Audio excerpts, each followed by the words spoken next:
Hey Giants fans, welcome back to Giants Latest. The Giants take on the Chiefs on Sunday Night Football at home at MetLife.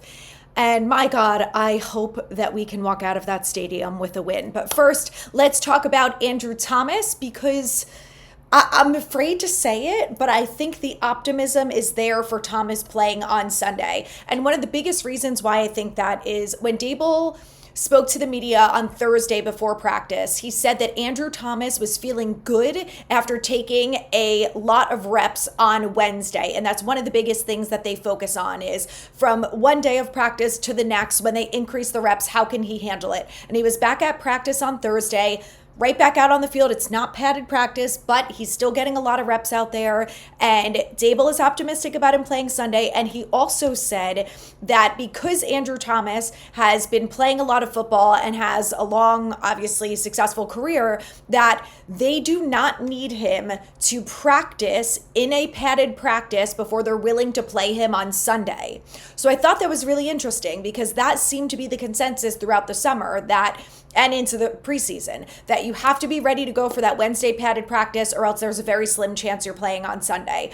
If that's not the case with Andrew Thomas, again, I'm afraid to say it, but it's looking really good that Andrew Thomas is going to play on Sunday. So everyone keep your fingers crossed that comes true and Andrew Thomas plays on Sunday, because the thing about having Thomas out there, obviously aside from the fact that he is significantly better than James Hudson, he obviously is more experienced than Marcus Bowe. He is going to bring a different level of confidence to this offensive line, and their run blocking is going to get better. It's always been better when Andrew Thomas is on the field. They're now going to have two anchors on both sides of the line at both tackle positions, and that will make all the difference. So again, fingers crossed that Andrew Thomas plays. It's looking like he's going to be questionable when the injury report comes out later this afternoon. I'm getting optimistic. I will not get my hopes up, but I think it's fair to be optimistic. So with that being said, let's talk about players to watch on Sunday night versus the Chiefs. The Giants offense had a really good showing last week, and I think there's a lot of players who can take it to the next level and build upon that. So starting with the offensive guys, I want to talk about Scattaboo. I have to talk about Scattaboo. He is so fun to watch, obviously, but he went from week 1 where I think he got 3 snaps to week 2 where he was getting 70% of the snaps as the starting running back. So I'm curious if in week 3 we see that a bit more even out, where it's a little more 50-50 between him and Tyrone Tracy, and they go for that running by committee aspect. I think that is a good plan. I think any way that you can try to confuse any type of defense is better. And if you're constantly rotating your backs, your tight ends, your wide receivers, that is obviously going to help. So I would like to see them do that. Like I've said before, I love Scat, and I'm also happy to see him take 99% of the snaps. I do worry about injury and things like that, but I like a two-headed monster and would love to see that. So excited to see Scat. Someone else that I think we have to talk about is Jackson Dart, because he got a few snaps last game, and we heard all before week 1 that the Giants have these very specific packages for Jackson Dart, and we all can't wait to see them, and the Commanders are prepared on how they're going to handle Jackson Dart, and then crickets. No Jackson Dart, which was for the best because the offensive line was horrible. Smart move. But then, okay, week 2, the offensive line looks like they're functioning. We see Jackson Dart for a couple snaps. Week 3, if this offensive line continues to play well and the Giants struggle in the red zone, that is where I would throw in Jackson Dart. I didn't really understand Dable's plan last week where he kind of just threw him in even though Russ was doing fine and moving the ball. Dable likes to make his decisions and do what he wants. We all know that. But I thought that was interesting. So what I would rather see is him thrown into the red zone. If they're struggling again like they were on 2nd or 3rd down, put Jackson Dart in there. Let him run the ball. Let him hand it off to Scat. I don't care. Do something with him, but I think it's a good way to get him involved, and it worked during preseason. And look, we all know at this point, after the way that this season has gone so far, the preseason doesn't matter. But they've run the plays before. He's done it in a game-like setting, and I think that will help. So I'd like to see them do that. The last player on the offense that I think should be kept an eye out for is tight end Daniel Bellinger. Bellinger definitely seemed to get more snaps week 2 than he did week 1. Now, what I would like to see him get is some targets. Theo Johnson did a great job redeeming himself from week 1 to week 2, where he went from dropping almost every pass to catching almost every pass. So big turnaround there.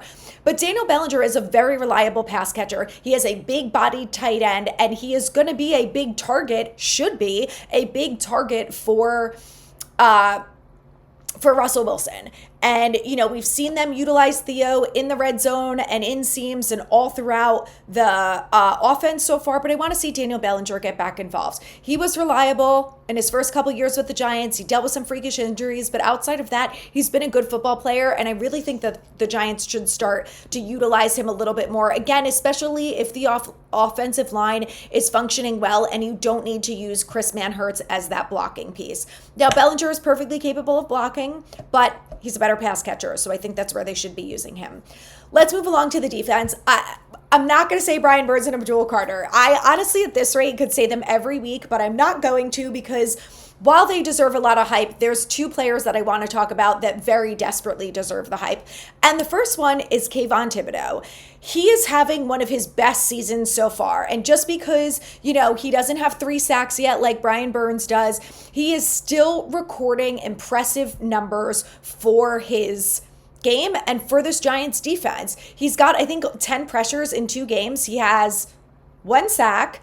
And, he's just done a really good job of putting pressure on the quarterback. I've seen him whip out some spin moves, which I swear we haven't seen from Kayvon in a while. He looks like he's a little bit faster. I think he's been able to get off his blocks a little bit faster as well.